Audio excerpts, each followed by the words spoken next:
up, collective? Hope all is well. Hope you are feeling blessed and highly favored, because you are.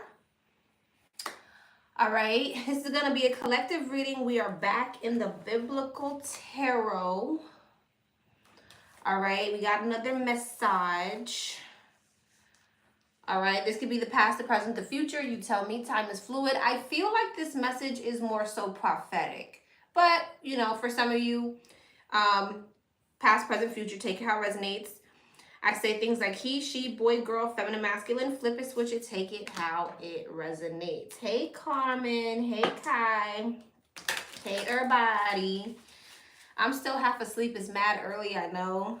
But I got some stuff to do today, so I was like, let me just knock this out. And then I'll be on later to do earth signs, all right? All right, let's get into it. Most High, angels of the Most High, welcome you here. I ask that you shut any door that is not of you. Please allow this reading to be clear and concise for my collective and their highest good. Amens, amens, agains. I may pull more cards, but probably not. We'll see. Okay, so as you can see, the title of this read is Your Calling and Priest/Priestesshood is the reason they will come against you. You may be surprised or shocked who. I think that's what it says. Okay. All right. First, let's talk about who I'm speaking to. Okay, I definitely could be speaking directly to a divine masculine because we have the high priest here. But again, flip it, switch it, take it how it resonates. I'm speaking to a collective where you have experienced something in your life that has made it undeniable that God is real. Something has happened that sat with you so strongly that it's undeniable that God is real. Something, it could be some type of miracle, dream, encounter, maybe multiple, because I have two phenomenons here. Okay, we have Saul's conversation and we have Moses and the burning bush. So let's read it. It doesn't necessarily have to be something like this, but it's something that sat with you so strongly that there's an undeniable like it's undeniable that God is real. That's the best way that I can say it. Okay, so let's talk about, okay, I opened to the Ace of Wands, Moses and the burning bush. In the story of Moses and the burning bush, Moses encounters God within a miraculous burning bush that is not consumed by the flames. Through this encounter, God calls Moses to lead the Israelites out of Egypt and into freedom, marking the beginning of Moses's spiritual journey and leadership. This moment of divine communication and inspiration is emblematic of the transformative power of faith and purpose. So something happened that sparked your spiritual journey or pushed you further into your spiritual journey. Okay, and then we have, let me find the other one. I made sure I marked little Ace of Swords. Saul's conversation. Saul was known for persecuting early Christians. Okay, Saul, known for persecuting early Christians, experiences a divine intervention while on his way to Damascus to arrest more followers of Jesus. A blinding light from heaven strikes him down, and he hears a voice of Jesus asking, Saul, Saul, why do you persecute me? Temporarily blinded, Saul is led into Damascus, where Ananias, a disciple, is instructed by God to heal him. Saul's sight is restored. He is baptized and filled with the Holy Spirit. He begins to preach that Jesus is the Son of God, marking a complete transformation from persecutor to apostle, and becomes known as Paul. Okay. So something happened here. Whoever I'm talking to, something happened. And whatever this is that happened, propelled you into your spiritual journey or pushed you further into your spiritual journey. Okay, and because of this unwavering faith, you have been able to endure painful endings. We have the Ten of Swords here with the Queen of Cups. The Queen of Cups is called the mother of faith. Okay. So you have been able to endure very betrayals, painful endings, and your faith never wavered. Okay. The Ten of Swords talks about Samson losing his strength. The story of Samson, he was granted supernatural strength, and his wife, Delilah, I believe her name is, betrays him and tells the source of his strength and cuts his hair because the source of his strength was his hair. So he was betrayed by his own wife. What I'm getting to is because of this unwavering faith, you've been able to overcome painful endings, betrayals, things of that nature. My name is literally Delilah. That's crazy. Okay. And also for some of you, because of your unwavering faith, you have been very persistent. Okay. We have the Knight of Pentacles here, which talks about Jacob, Jacob working for Laban. If you know the story of Jacob, Jacob worked for 14 years just to get his wife. It was only supposed to be 7. The father tricked him, gave him another wife he didn't want, and he had to work for 7 more years. So this unshakable faith has made you resilient, is what I'm getting to. And because of your resilience, you are getting an inheritance.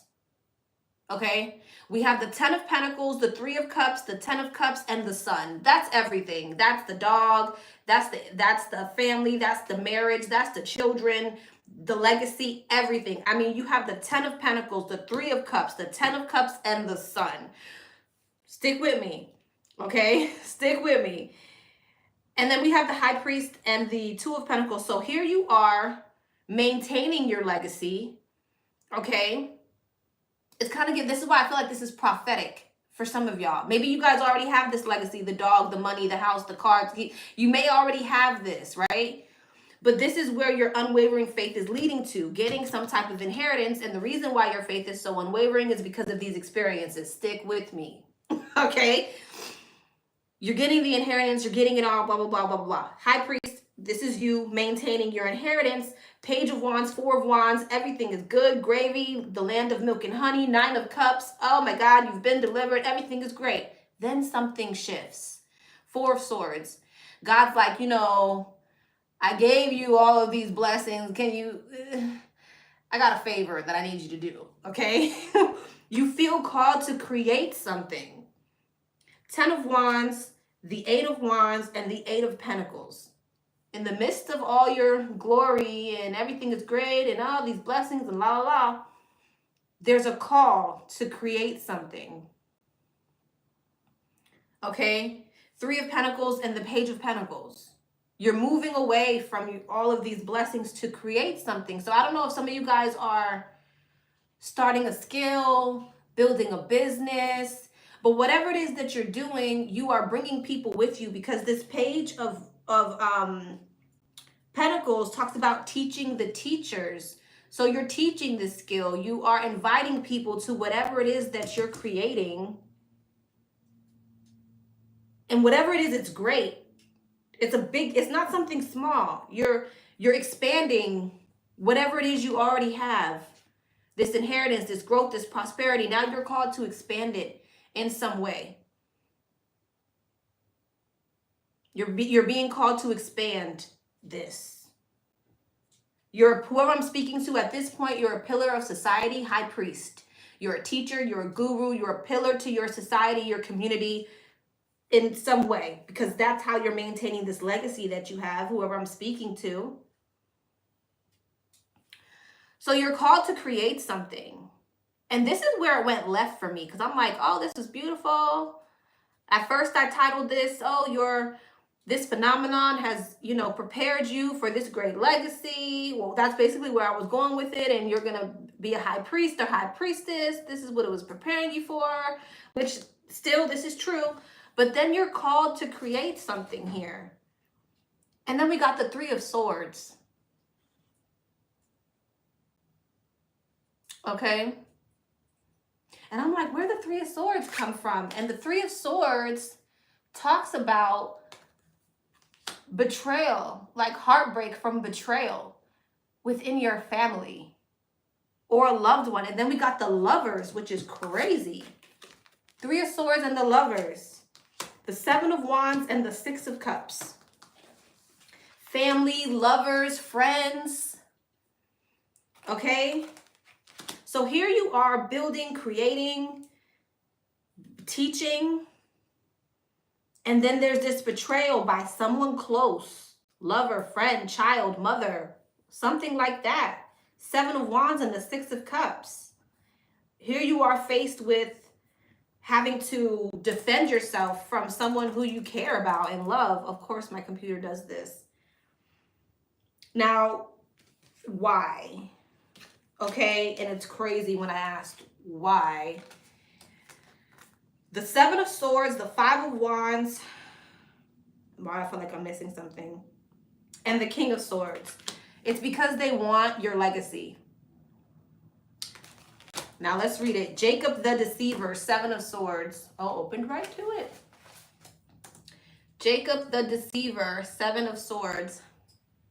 Isaac, who is old and blind, intends to bless his eldest son, Esau, a tradition granting rights and inheritance.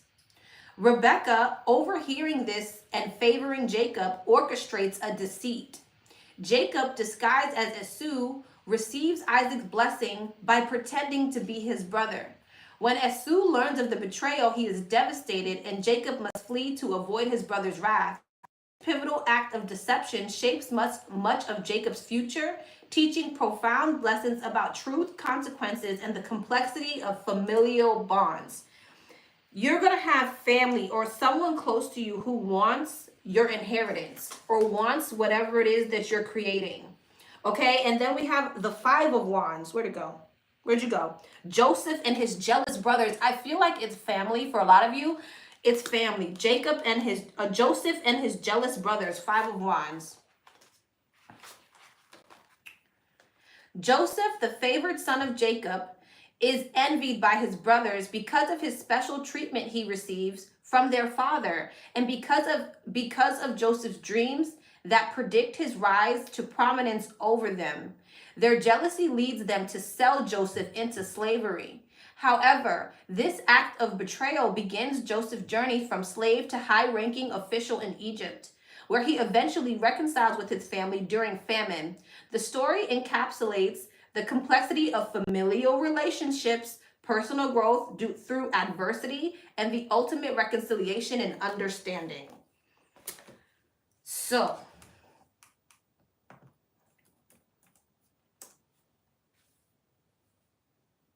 yeah. Then we have the King of Swords in the World. So what I'm basically getting to with the King of Swords, it talked about the judgment of Solomon, right? When you're building your legacy or expanding this legacy, you are really going to have to test the people around you. You will not be able to trust everyone, even if they're family, lovers, mother, daughter, I don't care who it is.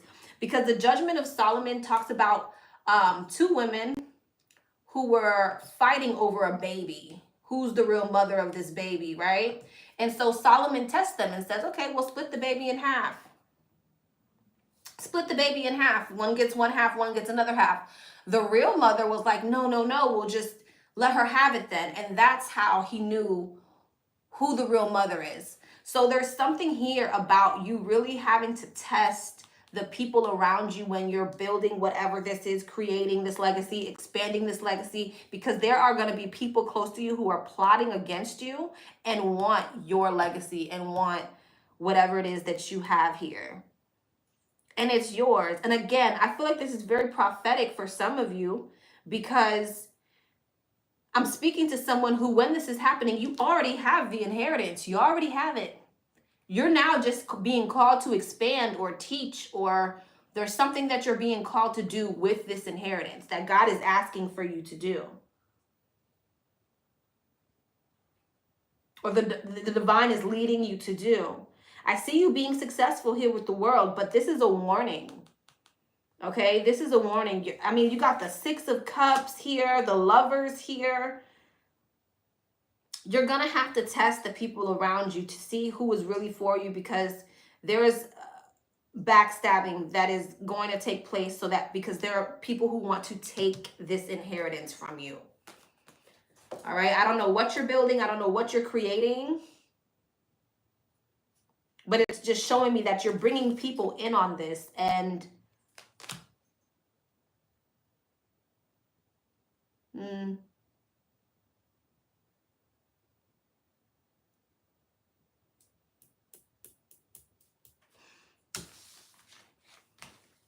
sad, but I believe they was put in my life to slow me down. I see clearly now, able to discern.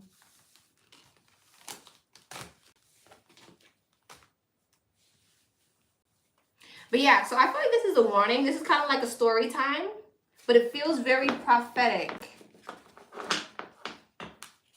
It feels very prophetic. So this is a warning. Ace of, and damn, now we got the Ace of Pentacles here. Entering the promised land. Huh.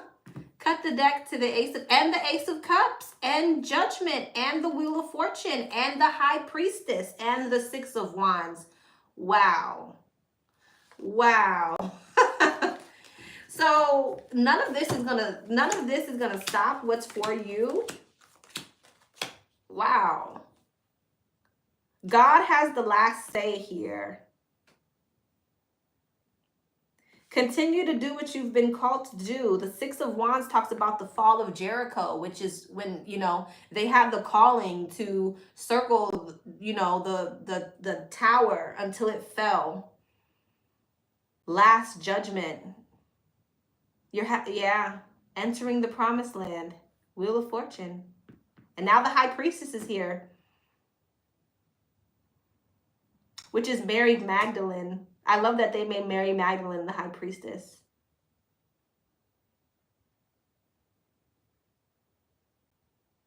Wow. All right, I'm going to leave y'all there. All right, if this resonated, like, share, comment, and subscribe. Mwah. Okay, bye.